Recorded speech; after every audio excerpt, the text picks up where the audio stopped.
Hi, my name's Ian, aka Sensei Flute. I was called Flute in my Ju Jitsu class, and as I was going through the ranks, and then when I reached the heady heights of becoming a Sensei black belt 6 years ago, it got promoted to Sensei Flute. So I thought it'd be a cool name for a YouTube channel.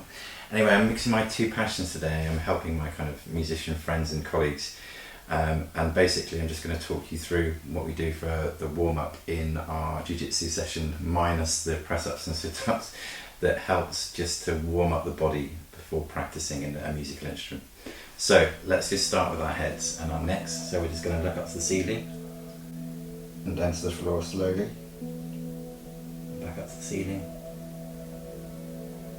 down to the floor, and then just slowly side to side, looking one way and the other. We say gyaku in Japanese, which means change direction. If it feels comfortable, half circles down towards the chest and round. Now the next one is just letting the arms go floppy. You're going side to side like a rag doll, twisting, moving your feet side to side. I'll show you another angle of this in a second. I've got red socks on to spare you all from my hobbit feet.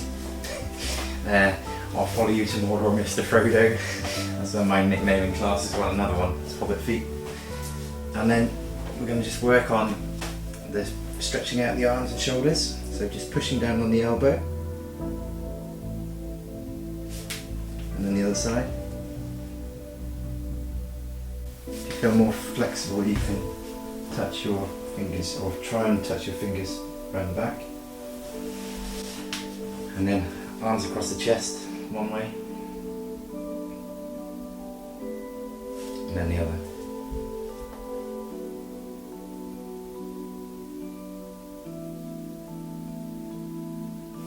And then working the wrists, so interlocking the fingers and doing figure of 8. Very close to the camera so you can see. So just slow figure of 8 circles, just loosening the wrists. We do lots of things to loosen the wrists in Jiu Jitsu because we have lots of wrist locks, so we have to become supple so we don't damage each other in class. But it helps for just loosening things up for playing musical instruments. And then the next one we're going to do is we're actually going to put ourselves into a wrist lock. So if you look at the palm of your hand, put your thumb between your 4th and your 5th finger on the pressure point here, and you just do a slow corkscrew towards your belly button. So just slowly easing the wrist, twisting the wrist in a corkscrew motion, just like that, just to loosen the wrist. And the same thing the other side. So you're going to look at the palm as though you're looking in a mirror, put your thumb between your 4th and 5th finger, and slowly corkscrew down towards your belly button here, or in my case belt. So, the next thing we're going to do is we're going to turn our little fingers facing towards the ceiling, and we're going to put our thumbs on top, and this one's a bit like an old-fashioned steam train, choo-choo trains. We're just going to bring the wrists slowly towards, in circles towards us. So one way first, and then changing direction going outwards, just loosening the wrist, and then the same thing the other side. So a little finger pointing towards the ceiling, thumb on top, and then just loosening the wrist, bringing it towards your chest. Okay. Next one we're going to do is going to stretch out all this part of the arm here, the lower arm here, and all the tendons. So push down on the fingers, stretch the arm out straight. And the other good thing to do with when you're doing these exercises is don't forget to breathe and concentrate on your breathing as well. So really focus, taking deeper breaths, slowing everything down, and just focusing on the stretch. So the other side, putting down all the fingers, stretching the tendons in the arm.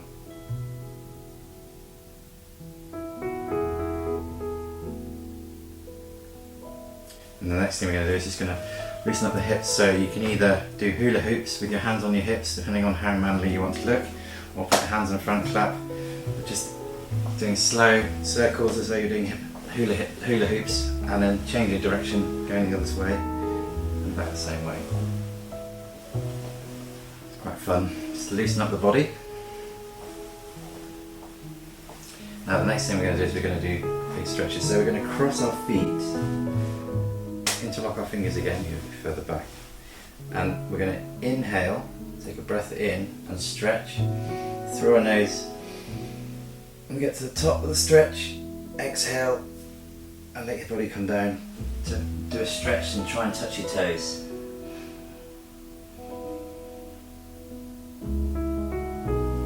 So interlocking the fingers, inhale up to the ceiling and exhale and stretch even lower if you can.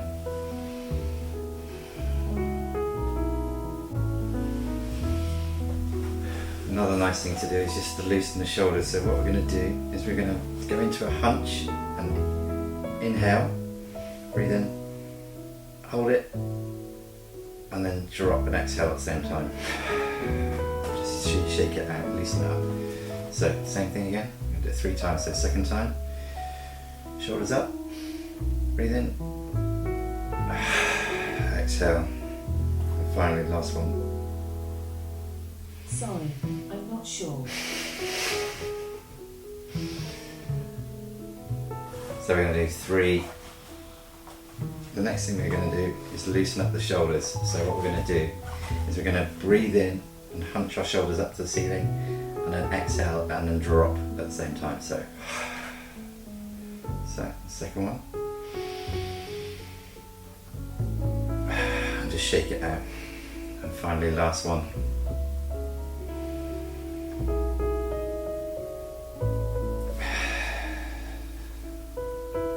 So, just a few things, some other things we do stretching in class and actually that I use before doing a serious practice session.